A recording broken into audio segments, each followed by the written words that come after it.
Vamos a ver entonces de alguna manera un poquito más profunda, quizás no tanto en los aspectos generales, sino profundizando en algunas cosas, este tema del derecho real de superficie, que es una de las novedades que nos trae este Código Civil y Comercial de la Nación. Es necesario hacerlo de esa manera porque estamos ante un derecho real nuevo, no un derecho real modificado, del cual podíamos partir de alguna base y decir, bueno, en esto está igual, en esto está distinto, sino que un derecho real nuevo para nuestra legislación.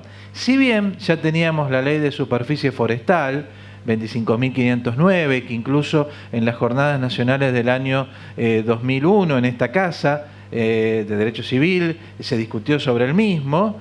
Ahí empezamos a disentir cordialmente con el doctor Gabriel Ventura sobre muchos temas y ahí empezó una larga amistad y de controversias y amistades con el doctor.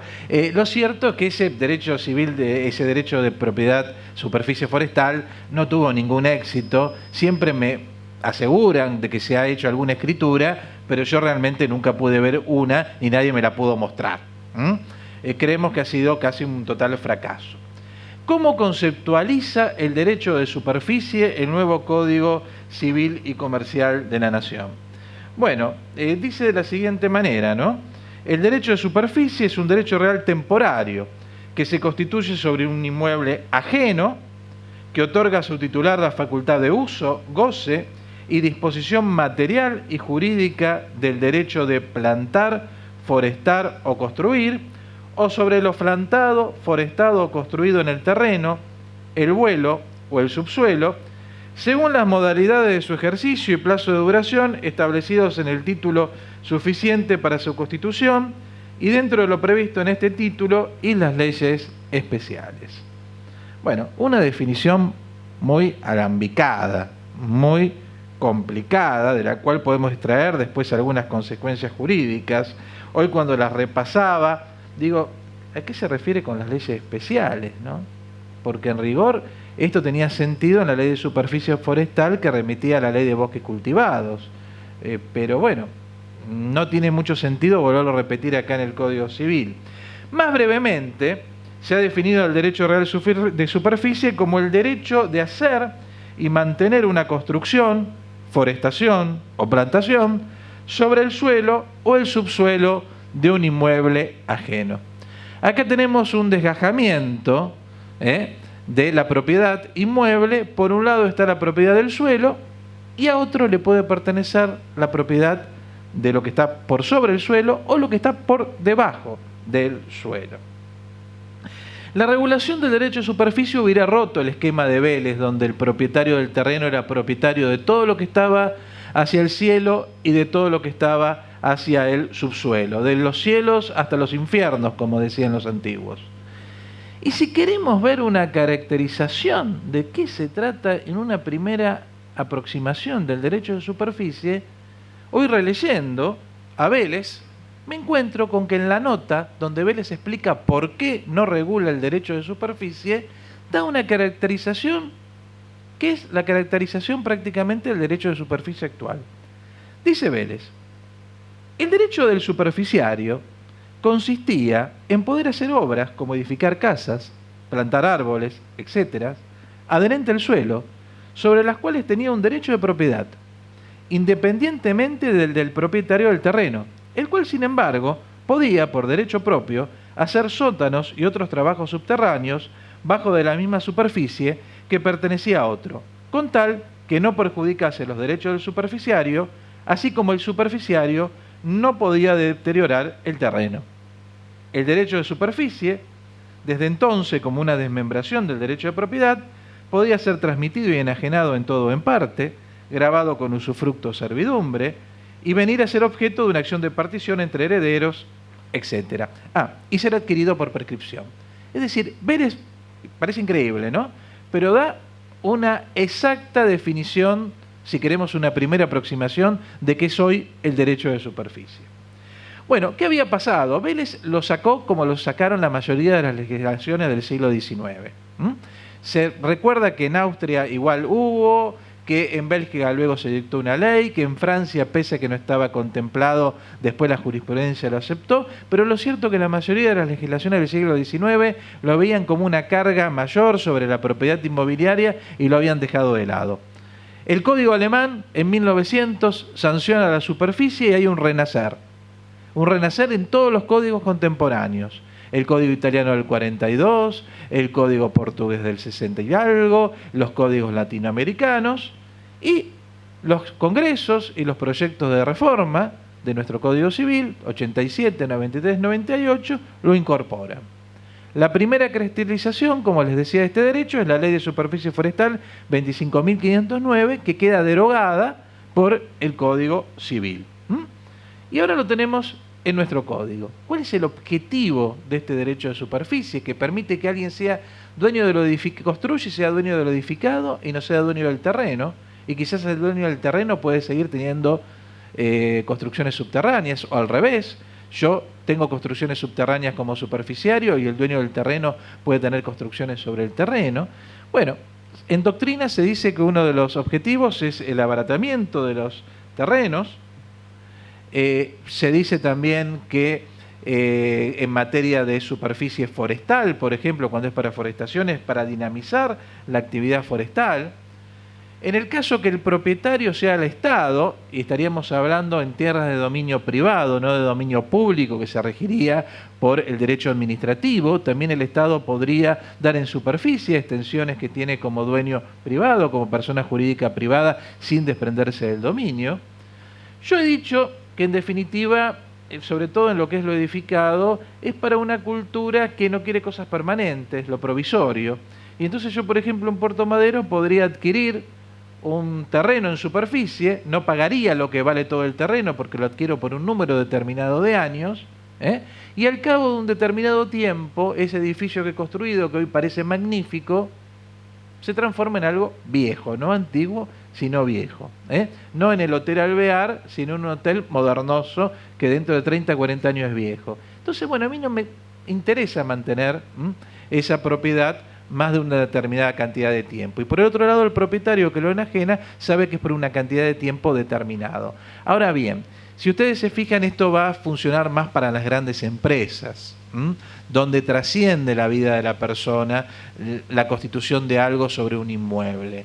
Para el común de la gente, yo creo que el derecho de superficie va a ser utilizado, si es que es utilizado, en contadísimos casos. Lo cierto que en España, lo cierto que en Italia no ha tenido, pese a que está regulado, mayor raigambre. No ha tenido, uno busca jurisprudencia, no encuentra.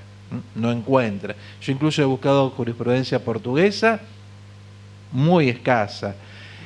Esto quizás responde a lo que dice Díaz Picasso. Los latinos queremos ser propietarios del terreno y de todo el inmueble. Esa mentalidad que nosotros hablábamos del italiano que quería ser propietario de su casa, bueno, Díaz Picasso todavía la ve en el español actual, por lo menos. Por tanto, que tenga o no tenga esto un desarrollo va a depender en gran medida del tratamiento impositivo que tenga. Pero repito, esto más para las grandes empresas en muchos casos que para el particular de todos los días. Bien, existen dos planos del derecho de superficie, que esto estaba bien marcado en el proyecto del 98 y en el nuevo código ha quedado un poco oscurecido como está redactado. Estos dos planos del derecho de superficie, dos aspectos, si quieren, del derecho de superficie, viene sobre todo del Código Italiano del 42 en la manera que está regulado. Dice el código: el superficiario puede realizar construcciones, plantaciones o forestaciones sobre la rasante, el terreno, vuelo, por arriba, subsuelo del inmueble ajeno, haciendo propio lo plantado, lo forestado o construido. Esto es el derecho a edificar, el ius edificandi, o si se quiere el derecho a plantar o forestar, que es una de las vertientes del derecho de superficie. Yo tengo derecho, pensemos en construcción, a construir, siempre que diga construir, plantar o forestar, piensen que estoy diciendo, si no hago alguna salvedad, todo. yo tengo ese derecho a construir, pero no únicamente el derecho a construir, sino que hago propio lo construido. No únicamente el derecho a plantar, sino que hago propio lo plantado. La segunda vertiente es que también puedo constituir el derecho de superficie sobre plantaciones, forestaciones o construcciones ya existentes, atribuyendo al superficiario su propiedad. Es decir, la construcción ya está, la casa ya está. Yo adquiero la superficie sobre la casa, pero no sobre el terreno. Sobre el subsuelo, pero no sobre el terreno. Entonces, en uno, derecho a construir y hago propio lo construido.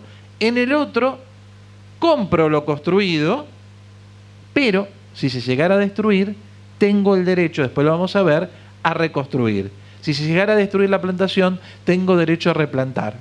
Con lo cual siempre uno un poco va de la mano del otro, porque el de edificar y hacer propio lo edificado, y cuando adquieren superficie directamente lo edificado, en caso de destrucción, tengo el derecho de volver a reedificar. Esto segundo es la propiedad superficiaria, o también se llamaba en doctrina propiedad separada. Pero este código ha preferido llamar propiedad separada a la propiedad que le queda al propietario del suelo, lo cual sale cuando dice: en ambas modalidades el derecho del superficiario coexiste con la propiedad separada del titular del suelo. Es decir, coexisten ambas propiedades. Emplazamiento. Puede estar emplazado, dice el código, sobre todo el inmueble o sobre una parte determinada. Esto es importante, no hace falta que yo afecte a superficie todo un inmueble, sino que puedo afectar una parte determinada y seguramente se va a pedir el instrumento propio que ustedes los agrimensores conocerán mejor que los abogados, necesario para delimitar esa parte del inmueble que estoy afectando a superficie. Esto tiene que ver, la concordancia, de alguna manera, es el artículo 1883 del Código Civil, cuando dispone que el derecho real puede ejercerse sobre una parte material. Puede tener proyección al espacio aéreo, como dijimos, al subsuelo, o puede ser sobre construcciones ya existentes, aún dentro del régimen de propiedad horizontal. Sobre esto vamos a volver posteriormente. También se dice que dice la ley que puede tener una extensión mayor de la que se necesita para las construcciones, siempre que sean útiles para el aprovechamiento de la construcción. Esto de alguna manera es para evitar tener que constituir servidumbres, para poder después gozar de la edificación. Si yo lo hago sobre una parte material del terreno, puede tener una extensión mayor de lo necesario para edificar, pero se puede extender a todo lo que sea necesario para utilizarla. El plazo. En derecho comparado es conocida la perpetuidad del derecho de superficie. Porque algunos autores dicen, bueno, esto no sería totalmente incompatible porque hay algunos casos en que se podría constituir la superficie y que igual la propiedad del suelo de alguna manera se mantuviera con bastante productividad. Por ejemplo, el caso que yo hiciera superficie sobre construcciones subterráneas. En ese caso, dicen en doctrina, bueno, se podría admitir una propiedad, una superficie perpetua. Nuestro derecho, yo creo que con buen criterio, ha optado por una superficie no perpetua. No puede exceder de 70 años cuando se trata de construcciones. 70 años cuando se trata de construcciones. Y en materia de forestaciones y plantaciones, no puede el plazo exceder de 50 años. Esto llama un poco la atención, porque una de las críticas cuando estaba la ley de superficie forestal era que para algunas especies forestales 50 años era un poco limitado, que había algunas especies forestales que requerían más plazo. Sin embargo, acá se ha optado por extender el plazo a 70 años en materia de construcciones y un plazo más limitado en materia de forestaciones y plantaciones. Ambos plazos se cuentan desde la adquisición del derecho de superficie. Si es del derecho real de superficie, será cuando se junten el título y el modo. Es decir, habría que contarlo a partir que se hizo tradición del inmueble. El plazo convenido, dice, puede ser, el mismo artículo 21.17, puede ser prorrogado siempre que no exceda de los plazos máximos. Es decir, se puede prorrogar, pero no debería exceder de 50 o 70 años según los casos. Ahora, a mí esto me causa algún cuestionamiento. No hay ningún problema, puede ser prorrogado, pero ¿por qué no lo podemos prorrogar por 50 años o por 70 años según se trate plantaciones y forestaciones o construcciones, si después de haber pasado 10 años nos ponemos de acuerdo todos y volvemos a pactarlo por unos nuevos 50 años? Y no existe alguien, un acreedor que haya trabado un embargo, otro derecho real que está a la espera que esta superficie caduque, etcétera, que impida que esto cobre oponibilidad. Nos parece de que en esos casos sería posible, que habría que pensarlo como lo pensábamos en su momento en condominio, cuando uno pactaba la indivisión forzosa, que podía renovar siempre el plazo, siempre que no estuviera más que el plazo legal por delante como plazo máximo. Lo que no podría haber una renovación automática, que decir a los 50 años se renueva automáticamente por 50 más, o a los 20 años, a los 30 años se renueva automáticamente por 50 más, porque ahí estaría excediendo el plazo legal, y lo que la ley quiere, un desmembramiento de la propiedad que no sea más largo ya largo desmembramiento de la propiedad. Bien, ¿quién puede constituir derecho real de superficie? Bueno, el dueño. El dueño puede constituir derecho real de superficie, lo cual es totalmente lógico. El condómino. Pero la doctrina ha dicho no sobre parte indivisa, sobre toda la cosa. Por tanto, es uno de los casos en que necesitamos unanimidad de los condóminos para poder constituir superficie. Propiedad horizontal. Bien, si es sobre la unidad funcional, no habría problema, ¿no? Es decir, ya construida, yo enajeno la propiedad funcional en superficie y me quedaría con una especie de nueva propiedad sobre el terreno, porque en rigor que está en condominio. Algo medio raro, pero podría ser pensable. Es más pensable en los conjuntos inmobiliarios propiamente dicho, es decir, en los clubes de campo, barrios cerrados, etcétera, que como es una propiedad horizontal especial, también podemos considerar que la superficie es posible, ¿no? En ese caso es posible pensar en un derecho a edificar, es decir, no únicamente está el derecho a constituirlo sobre la propiedad separada, sino también que hubiere el derecho a edificar.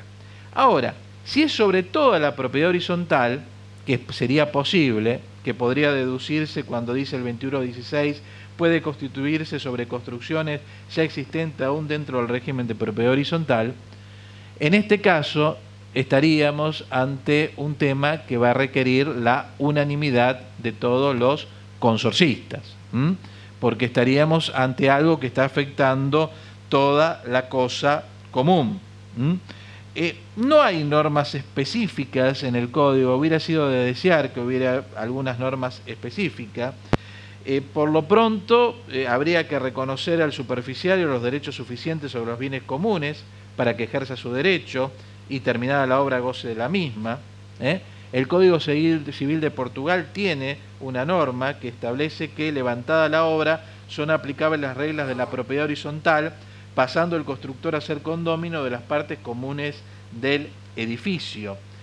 Bien, hay una norma que tiene algún parentesco con esto dentro del código, pero que no es exactamente lo mismo. Es la norma del 21.21, segunda parte, que dice que el superficiario puede afectar la construcción al régimen de la propiedad horizontal. El superficiario puede afectar la construcción al régimen de la propiedad horizontal con separación del terreno perteneciente al propietario, excepto pacto en contrario. Es decir, yo tengo el terreno y salvo pacto en contrario, puedo construir un edificio que tenga los requisitos para ser propiedad horizontal y puedo afectarlo a propiedad horizontal. Y dice después, puede transmitir y grabar como inmuebles independientes las viviendas, locales u otras unidades privativas durante el plazo del derecho de superficie sin necesidad del consentimiento del propietario. Este es un caso bastante, digamos, especial, bastante singular, no lo hemos visto en el derecho comparado, no estaba en los antecedentes. Entonces, fíjense, yo tengo el terreno, soy el propietario del terreno, lo doy en superficie. Salvo pacto en contrario, el superficiario puede levantar un terreno en propiedad horizontal, un edificio en propiedad horizontal, puede vender las unidades por separado, pero al cabo del plazo me va a volver a mí el edificio, propietario del terreno, en propiedad total a mi persona. Con lo cual esto no es propiamente una propiedad horizontal, sino habría que buscarle algún otro nombre, superficie por pisos o departamentos, para usar la denominación de Racciati de propiedad por piso o departamento. Pero está hablando de algo que es una unidad en sí mismo. Si vamos al otro caso, que yo les decía, que yo estoy construyendo para estar en superficie más pisos, pero para que estuvieran en superficie, como derecho real de superficie, ese reglamento que se dicte no podría ser distinto al reglamento del resto de los propietarios de los pisos de departamento. Entonces, habrá que ver cómo se conjuga una cosa con la otra, porque no podríamos tener dentro de una misma edificación dos tipos distintos de reglamento. En la práctica se va a volver bastante impracticable una construcción de este tipo. Adquisición, ¿cómo se constituye? ¿Cómo se adquiere? Dice ¿cómo se adquiere el título suficiente en rigor? Porque siempre va a necesitar tradición, ¿no? Se constituye por contrato oneroso o gratuito. Por contrato, oneroso o gratuito. Si digo contrato, no hace falta que aclare oneroso o gratuito. Puede ser transmitido, dice, por acto entre vivos o por causa de muerte. Es decir, yo tengo mi derecho de superficie, lo puedo transmitir. Yo tengo mi derecho de superficie, lo puedo testar. Hubiera sido importante que el código dijera precisamente si se podía transmitir, o sea, si se podía constituir mortis causa, es decir, si el testador podía testarle a uno una nuda propiedad, vamos a llamarla igual que en el usufructo, la propiedad separada, y al otro legarle un derecho de superficie. Sería bueno aclararlo porque hubo bastantes discusiones con la ley de superficie forestal. Por un montón de razones que hoy el tiempo no nos va a permitir exponer, pensamos que es posible esto, que se constituya por testamento. Después, siguiendo a la ley de superficie forestal, ley pésima si las hubo, muy mala, dice que no puede adquirirse por usucapión. La ley de superficie forestal en realidad no decía nada, pero esto es un poco la interpretación de algunos autores. Dice, no puede adquirirse por usucapión. Y Trascartón dice que sí, que se puede adquirir por usucapión, porque dice, no se puede adquirir por usucapión. La prescripción breve es admisible, es decir, no se puede adquirir por usucapión, pero a la larga. Si es admisible la prescripción breve, a los efectos del saneamiento del justo título. A los efectos del saneamiento del justo título. Es decir, esto va de contramano un poco con la parte general, que declaraba usucapibles todos los derechos reales que se ejercen por la posesión. Y esto de que puede ser cuando hay justo título y la prescripción breve, me trae un caso bastante de poca aplicación.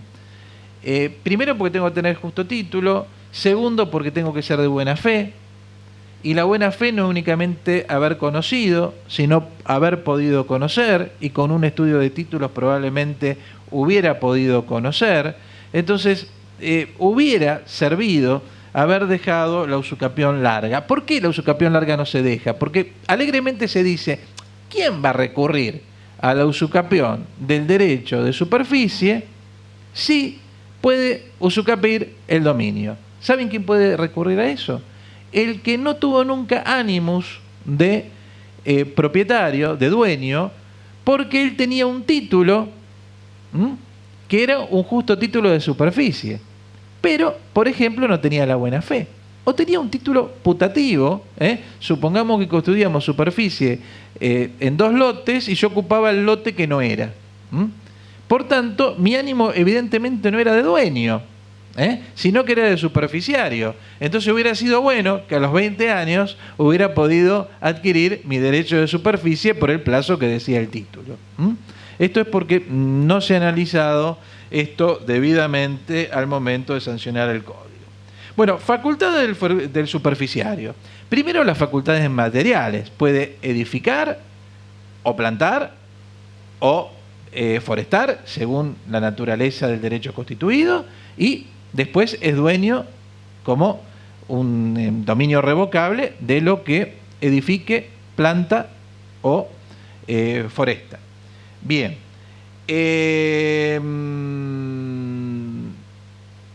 Bien. Y está facultado para constituir derechos reales de garantía. El código, tímidamente también, siguiendo nuevamente a la ley de superficie forestal, no dice expresamente qué derechos reales de garantía. Tendría que haber dicho, puede constituir tal y tal derecho real de garantía. Me hubiera sido, me parece, más lógico. Pero de cualquier manera, tiene un mérito que deja claro que el derecho real de garantía se puede constituir tanto sobre el derecho de construir, plantar o forestar, como sobre la propiedad superficiaria. Esto es importante sobre todo porque el derecho por excelencia que se va a constituir va a ser la hipoteca. Entonces, yo puedo hipotecar no el inmueble, sino mi derecho a construir.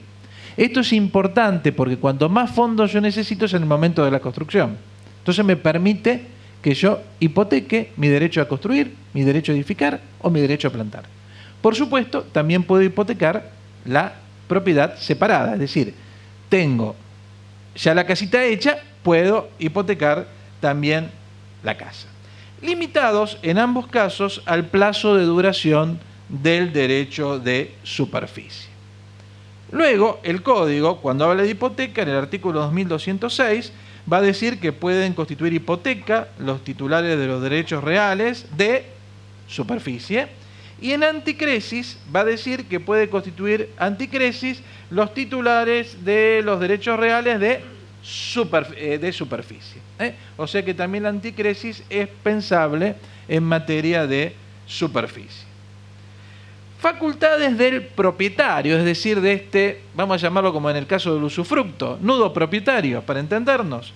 El propietario dice conserva la disposición material y jurídica que corresponde a su derecho, siempre que la ejerza sin turbar el derecho del superficiario.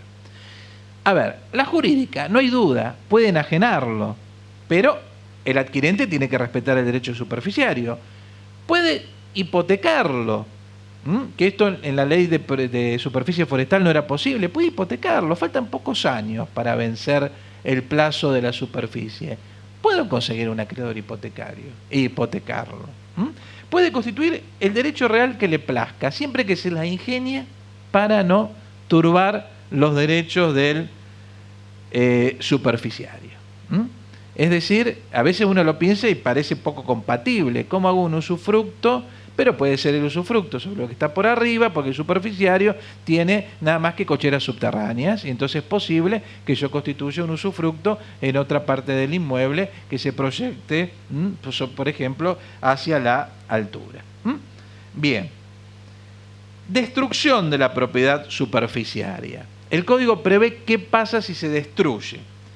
La propiedad superficiaria no se extingue, salvo pacto en contrario, es decir, que podríamos pactar algo distinto en el contrato, por la destrucción de lo construido, plantado o forestado. Si el superficiario construye nuevamente dentro del plazo de 6 años en materia de edificaciones y en el plazo de 3 años en el caso de plantar o forestar. Es decir, en principio no se extingue por la destrucción del objeto, de la edificación, de la plantación, de la forestación. Pero tiene que replantar o reforestar en el término de 3 años y tiene que reedificar en el término de 6 años. Lo que no aclara el código, y para ser sincero los antecedentes tampoco lo aclaraban, es ¿Cuándo se considera que estoy edificando, plantando o forestando?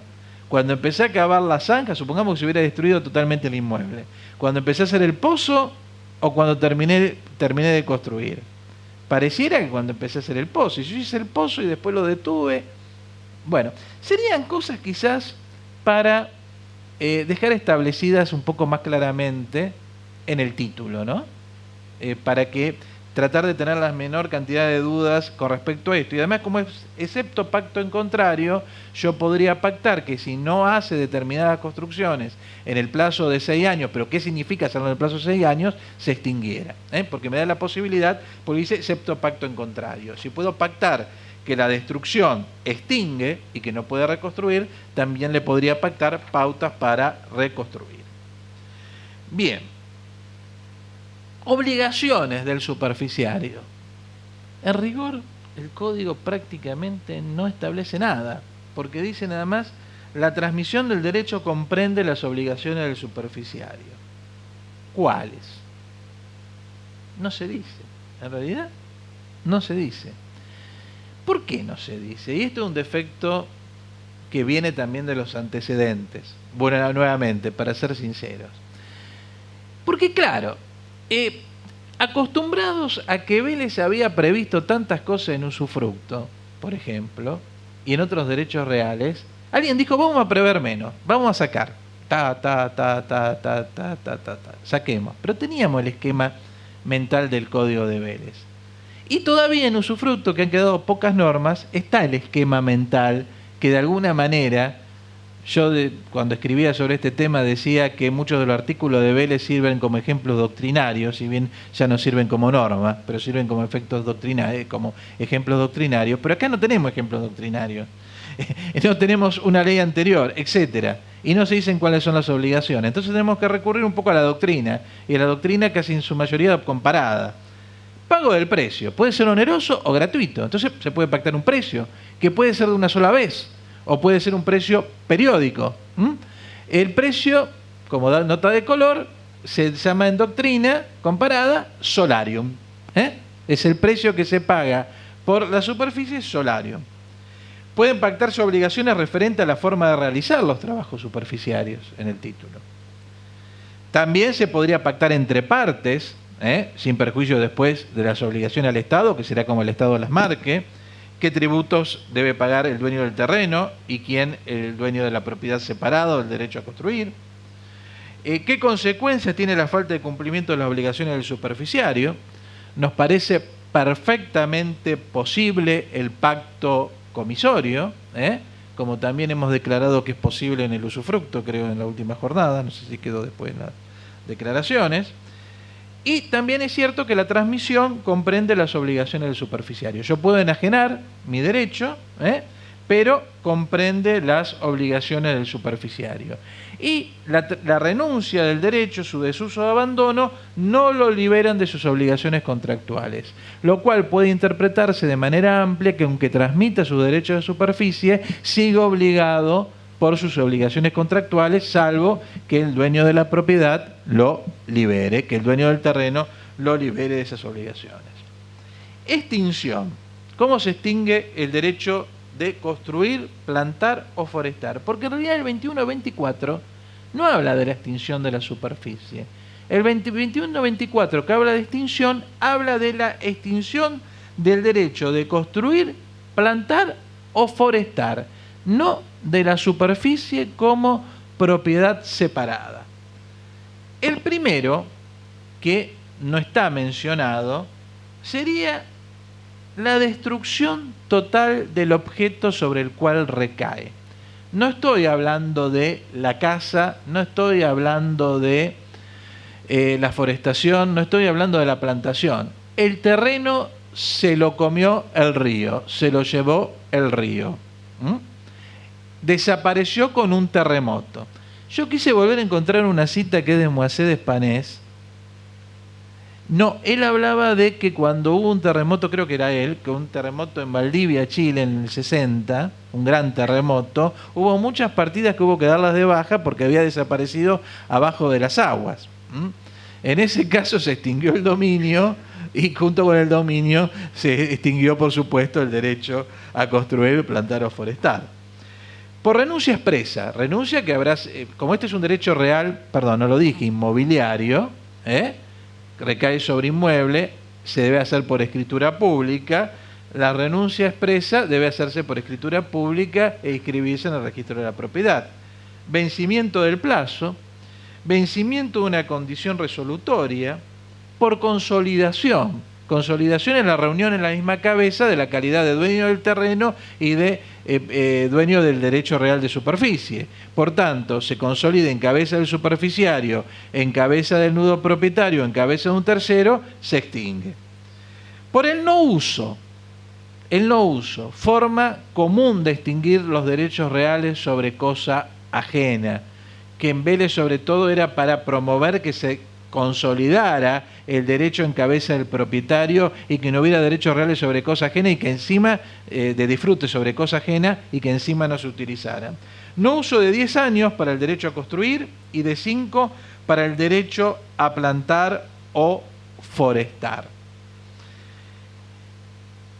¿Qué se aplica de esto a la propiedad superficiaria? Bueno, la doctrina ha dicho que el no uso no se aplica a la propiedad superficiaria, porque como es un verdadero dueño, el que es dueño de la propiedad que está construida, plantada o forestada, no se le aplicaría en este caso el no uso. En realidad de la letra no surge, para aplicar el no uso debería estar expresamente, y es la opinión además de que había emitido con la ley de superficie forestal Luis Andorno. ¿Se podría pactar en contra del no uso? En general la doctrina es negativa, porque tiene un gran parentesco esto con la prescripción, y yo no puedo alargar los plazos de prescripción. Podría acortarlos, pero no alargarlos. Por tanto, esto sería de orden público. ¿Qué efectos tiene la extinción?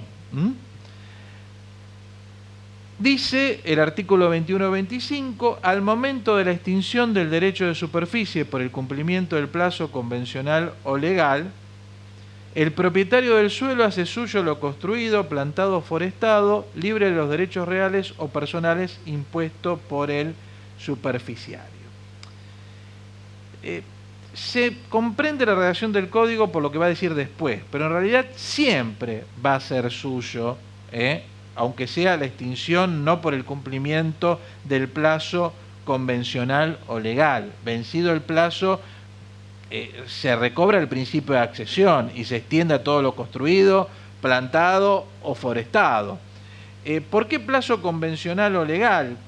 Porque si no dijera nada, el título, habrá que entenderlo que se constituyó por el plazo máximo permitido. Se entiende que es por eso. ¿Por qué se refiere únicamente al plazo convencional o legal? Porque en el segundo párrafo se dice expresamente: si el derecho de superficie se extingue antes del cumplimiento del plazo legal o convencional, los derechos reales constituidos sobre la superficie o sobre el suelo continúan gravando separadamente las dos parcelas, es decir, por un lado lo construido, edificado, plantado, y por el otro lado el suelo, como si no hubiera habido extinción hasta el transcurso del plazo del derecho de superficie. Es decir, si yo constituyo una hipoteca sobre el derecho de edificar, pero se extingue antes del plazo por cualquiera de las otras causales, en rigor seguiría subsistiendo la hipoteca como si fueran dos inmuebles separados. Esto habría que pensar si es justo en el caso de una condición resolutoria, porque hay otros casos, la renuncia expresa, la consolidación, el no uso, que son variantes que no puede, mejor dicho, son variantes que pueden manejar las partes de alguna manera, y con eso perjudicar los derechos de un tercero. Pero la condición resolutoria, que es someter el acto a un acontecimiento futuro e incierto, que yo puedo conocerlo o bien porque esté anotado en el registro, o bien por el debido estudio de títulos, no sé si en ese caso, en caso de conducción resolutoria, no habría que haber dispuesto la misma solución que para el caso de cumplimiento de plazo, es decir, que se extingue todo. De cualquier manera, esto es lo que dice la ley. Subsiste también los derechos reales por el tiempo establecido en este caso. Bueno, extinguido la superficie, el titular del derecho real sobre el suelo debe indemnizar al superficiario, excepto pacto en contrario. En rigor no me gusta mucho esto de indemnizar, ¿no? En realidad es pagarle una compensación por lo que él deja sobre el inmueble. Se le paga una compensación por lo que él deja sobre el inmueble. Que esto ha tenido algunos vaivenes, por ejemplo en el proyecto del 98. En una versión decía que no se debía nada, en otra que sí se debía. Bueno, esto es siempre salvo pacto en contrario. Y se dice que el monto de la indemnización en el 21-26 es fijado por las partes en el acto constitutivo del derecho real de superficie o en acuerdos posteriores. Bien. Esto hay que acordarlo de antemano. En subsidio, dice el 21-26, a los efectos de establecer el monto de indemnización, el proyecto del 98, etcétera, decía que había que indemnizarlo en la medida del enriquecimiento. Acá la norma a mí me excede. Esto es para contadores, a mí realmente me excede. 21-26. En subsidio al efecto de establecer el monto de indemnización, se tomarán en cuenta los valores subsistentes incorporados por el superficiario durante los 2 últimos años descontada la amortización. Muy complicado. Debería ser en la medida del enriquecimiento, que sería lo lógico. Hasta se podría establecer un doble rasero, en la medida del enriquecimiento, siempre que no supere la inversión a moneda actualizada, si pudiéramos actualizar, que ha hecho el superficiario. Parecería un poquito más lógico. De cualquier manera, está así y yo creo que esto es muy bueno que se pacte en forma minuciosa en el título para evitar problemas posteriores. ¿Cuánto me queda? Casi nada, ¿no? ¿Alguien me está midiendo el tiempo? 5 minutos. Bueno, muy rápidamente les quiero decir 2 cositas sobre el derecho de sobreelevación.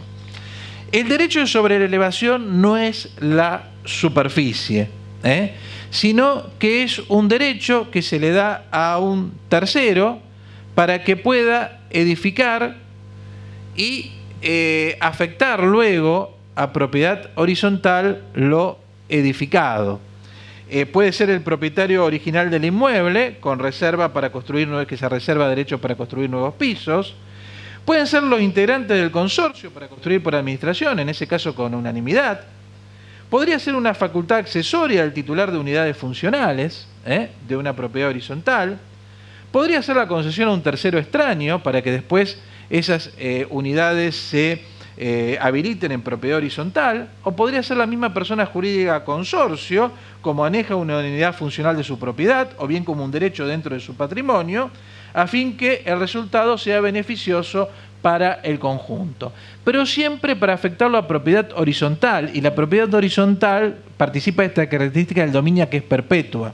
Entonces no se confunde con el derecho real de superficie, ni se confunde con este derecho real medio raro de superficie en propiedad horizontal que hemos visto. Ahora, esto en nuestro derecho no está regulado de ninguna manera, pero por lo pronto no es un derecho real.